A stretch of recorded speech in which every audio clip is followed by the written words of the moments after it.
বিসমিল্লাহির রহমানির রহিম। পরম করুণাময় ও অসীম দয়ালু মহান আল্লাহর নামে শুরু করছি। মহাপবিত্র ধর্মগ্রন্থ আল কুরআন, সূরা হামিম আস-সাজদাহ, আয়াত নম্বর 33। মহান আল্লাহ তাআলা বলেন, ওয়া মান আহসানু কাওলাম মিম্মান দাআ ইলাল্লাহ ওয়া আমিলা সলিহাও ওয়া ক্বালা ইন্নানি মিনাল মুসলিমিন।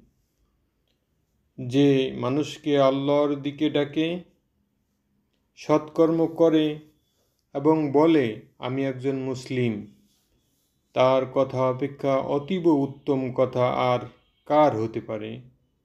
সদাকাল্লাহুল আযীম।